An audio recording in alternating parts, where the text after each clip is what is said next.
How's it going, my peeps? It is now time for the Raw results slash review. Yesterday was a review results for TNA's Slammiversary, so that was for the TNA viewers. This is for the WWE viewers, which I think make up the majority of my subscribers. So, tonight's Raw was a 3-hour Raw, and it was definitely better than the previous Raws I've seen in the past couple of weeks, so it was an improvement. Anyways, let's get down to the show and the results and my thoughts. So, the show kicks off with Johnny Ace coming out. As you all know, or may not know, John Laurinaitis is supposed to get evaluated on tonight's show by Vince McMahon, and he did. So, Johnny Ace comes out, and before he could really say anything, Vince McMahon's music hits to a freaking huge pop, and he comes out, and he says he wants to evaluate Johnny Ace right now. And he asks him, give me a reason why not, why I shouldn't fire you. And Johnny Ace says 2 words, people power. And he goes on to say that he listens to the people, to the fans, blah, blah, blah. And the fans actually start chanting, fire Johnny, during this segment. Then Johnny Ace, tries to kiss up to Vince McMahon a bit. Vince McMahon brings up the Brock Lesnar situation. He also says, you're the guy that hired the wrong one-legged wrestler. I believe at some point he hired another one-legged wrestler instead of Zach Gowen, who he was supposed to hire, so that was pretty funny. And he also says, why'd you hire Big Show back? Big Show hasn't been relevant or hasn't competed well since 1999.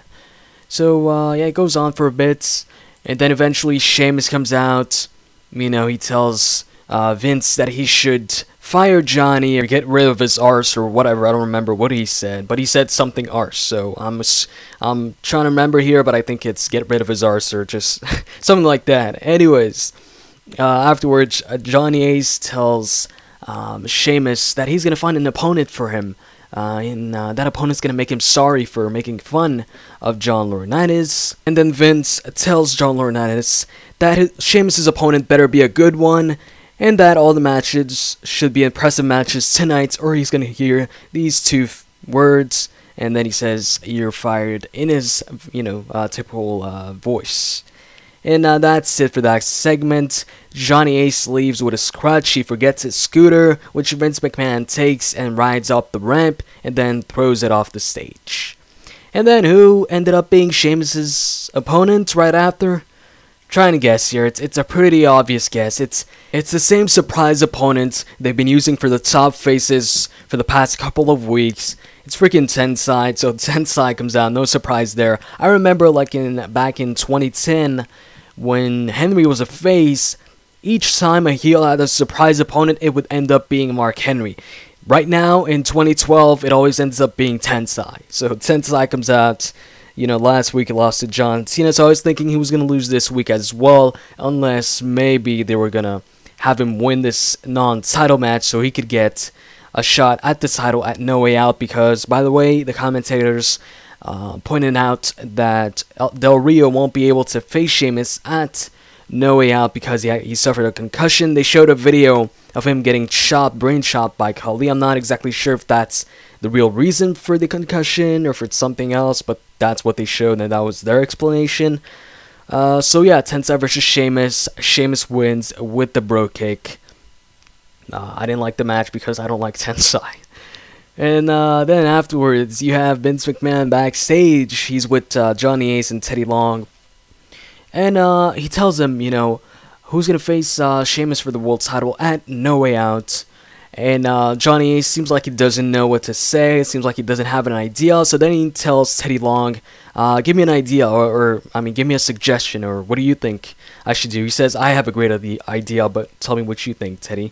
And then before Teddy said that, Vicky came in, and she suggested that Dolph, Ziggler, and Jack Swagger should challenge Sheamus in a 3-way at No Way Out.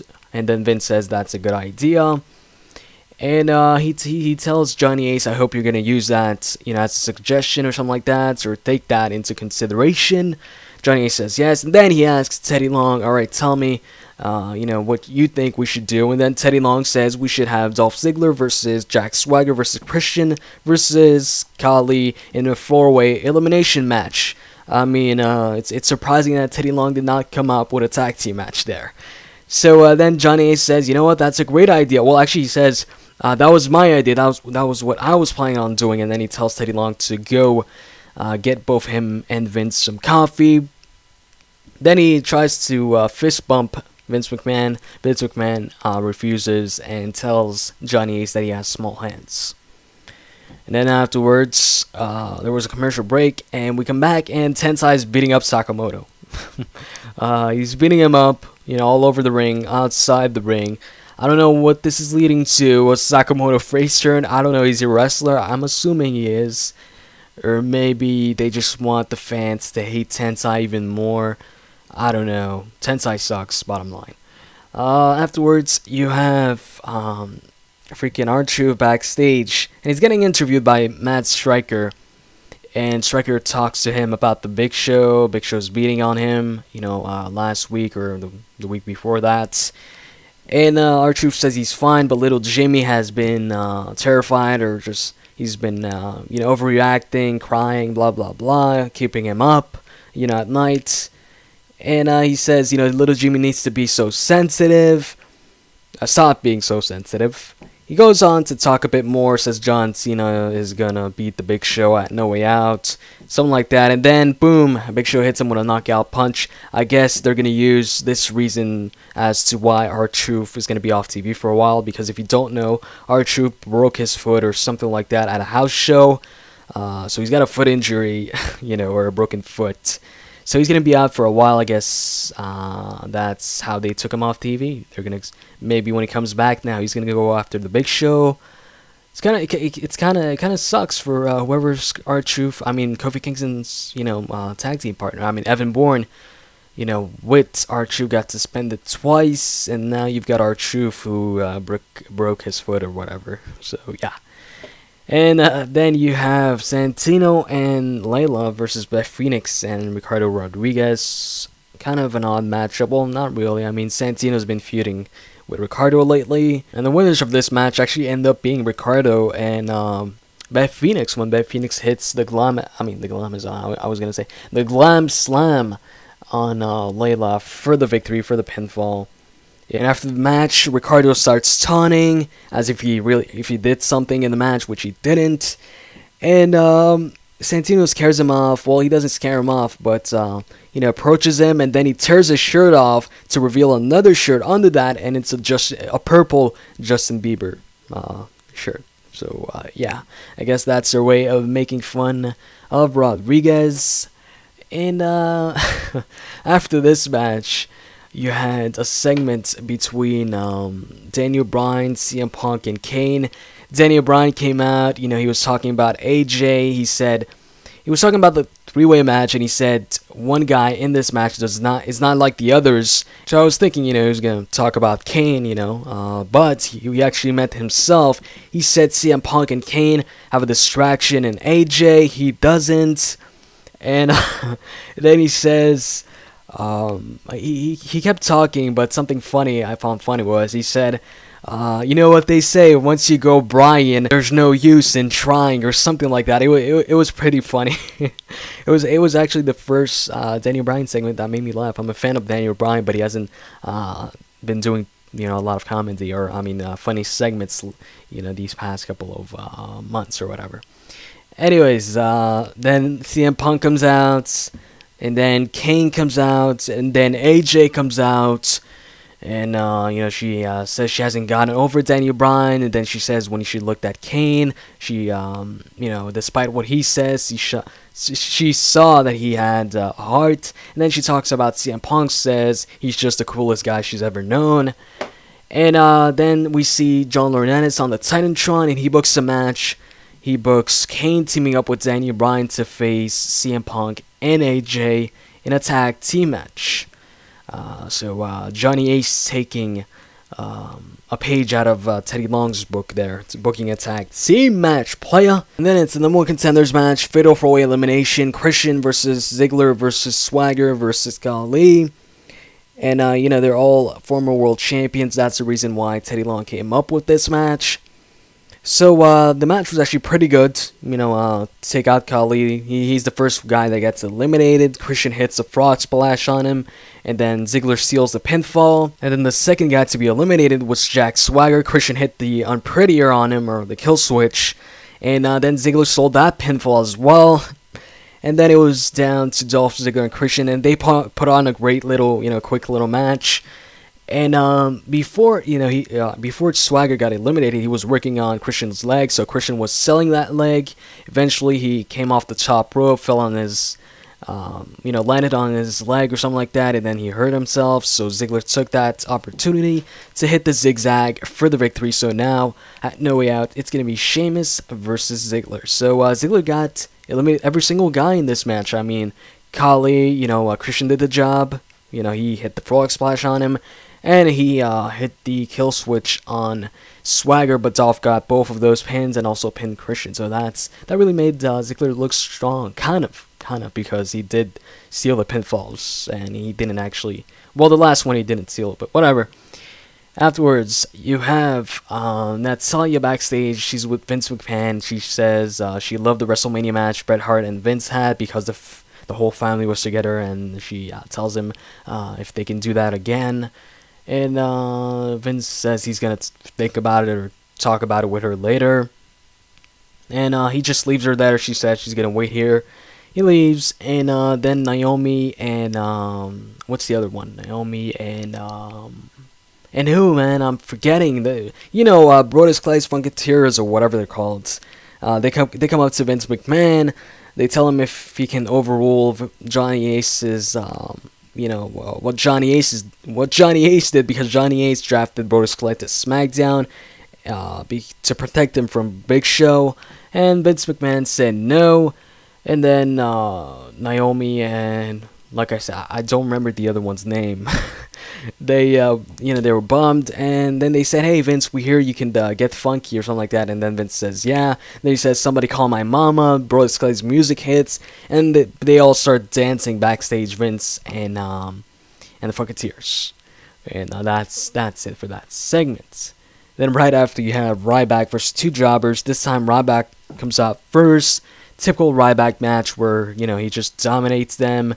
One of them tried to run out the ring, but Ryback clotheslined him, put them back in the ring. Then hit his finisher on both guys at the same time, like we've seen these past couple of weeks. Then you have Vince McMahon backstage. They're watching, Hornswoggle making fun of Jim Ross on SmackDown, and then Vince makes fun of Vince himself. And then John Cena comes in, and they talk about the steel cage match tonight. And Vince tells Cena not to interfere to help Kofi Kingston, and Cena says he won't. And then David Otunga comes to talk to Vince, and then Vince says he doesn't like anybody that puckers up to kiss another man's ass. And then he says no offense and just looks back, and then you see William Regal because he did join the Kiss My Ass Club a while back, long while back. Then the steel cage match, Kofi Kingston and Big Show. Kingston actually attacks Big Show before he gets in the ring, and most of the matchup Big Show dominated. Kingston got a little bit of offense in. He actually hit his finisher, but Big Show kicked that at 2. And Big Show did a lot of stalling in this match and just a lot of taunting. I don't know if they told him to waste some time because maybe the other segments ran a bit short, so they wanted to waste a bit of time. I don't know, but he was taunting a lot, wasting a lot of time. He wins with the WMD. He hits that, and then he gets out of the ring. He doesn't pin Kofi afterwards. He just gets out the steel cage door. And then you got Sin Cara versus Curt Hawkins. Typical, Sin Cara match you've seen, since he returned. Sin Cara wins. And then they showed, a segment backstage where Daniel Bryan was warming up for his, upcoming tag team match. Then Vince comes and, says something along the lines. He says, if somebody saw Daniel Bryan, outside, with a bunch of groceries, they would have mistaken for a WWE superstar. Then Bryan says he's been fired from this company before, and he proved Vince wrong. And Vince pokes fun of Daniel Bryan's WrestleMania loss, says, he's never done, because Daniel Bryan says, they have something in common. I don't remember what. Oh yeah, I think he said people. I don't know, but he said they had something in common, and then Vince said, yeah, but, I've never done something in less than 18 seconds, so, to poke fun of his WrestleMania World title match. And then Heath Slater versus who? Before that, they hyped up that they have a former Raw main eventer on tonight's show as a guest, and he's going to compete.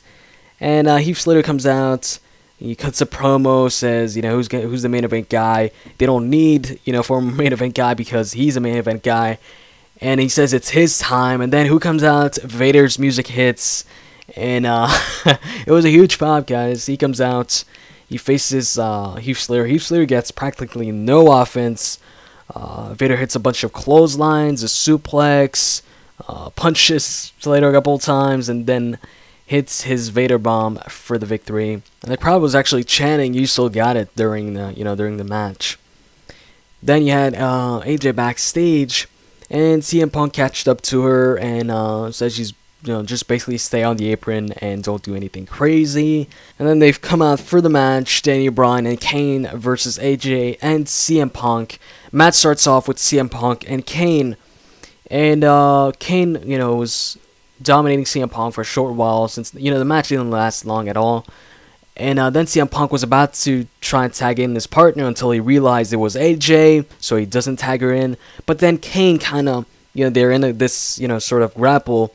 And Kane kind of pushes CM Punk towards AJ, so CM Punk's back accidentally touches AJ's hand, so she has to go in the ring because it's a tag since she touched his back. So she gets in the ring. She stares at Kane for a while, gets closer, stares at Kane a little more. Then she starts just running around Kane, just jumping and running around Kane. And Kane just looks on. Then she goes behind Kane. Kane turns around, just looks at her. And then she jumps on Kane and starts kissing Kane. And Kane just standing there. Then she gets off Kane. And Kane just looks confused. So then he kind of walks backwards and tags in Daniel Bryan and just leaves. He, leaves. Doesn't even go back on the apron. Daniel Bryan gets in and looks like, he doesn't have a problem with... going after AJ, but AJ backs away. She tags in Punk. Punk kicks Daniel Bryan right in the head from the apron and then hits the Macho Man elbow drop to get the pinfall victory on Daniel Bryan. So the winners are AJ and CM Punk. After the match, AJ just sits down just like CM Punk does in the middle of the ring. And that's it for that.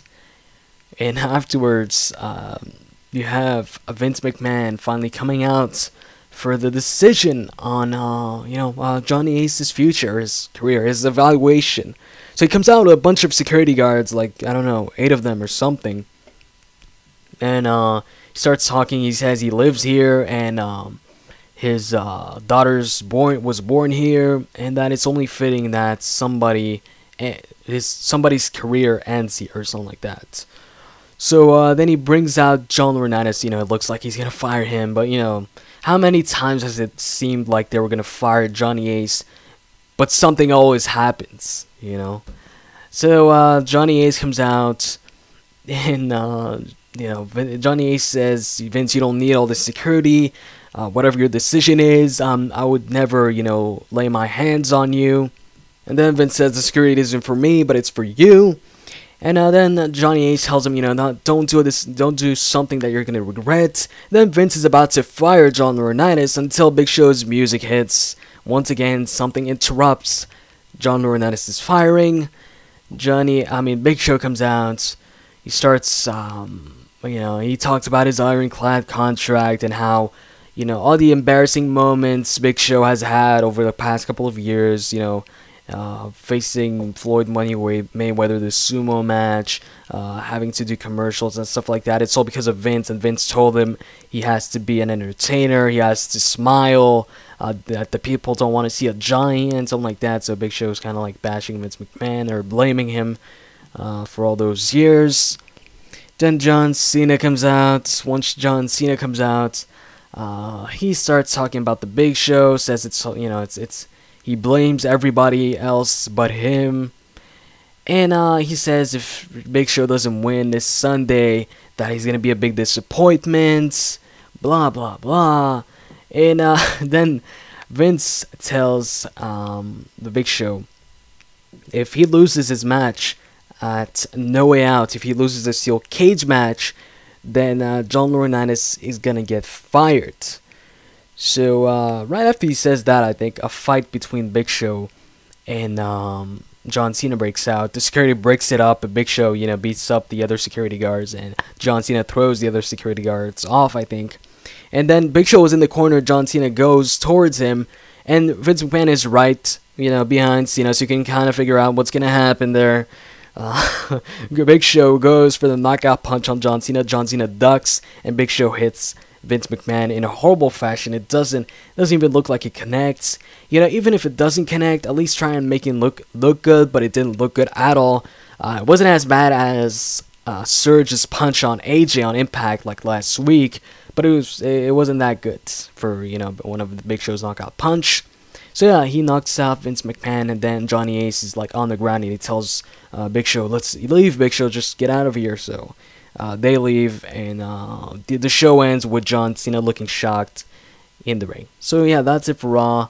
Damn, this review's been 21 minutes long. Holy crap! And Raw is gonna start being 3 hours, in July. So I'm gonna have these long ass reviews. I'm gonna try and shorten them up.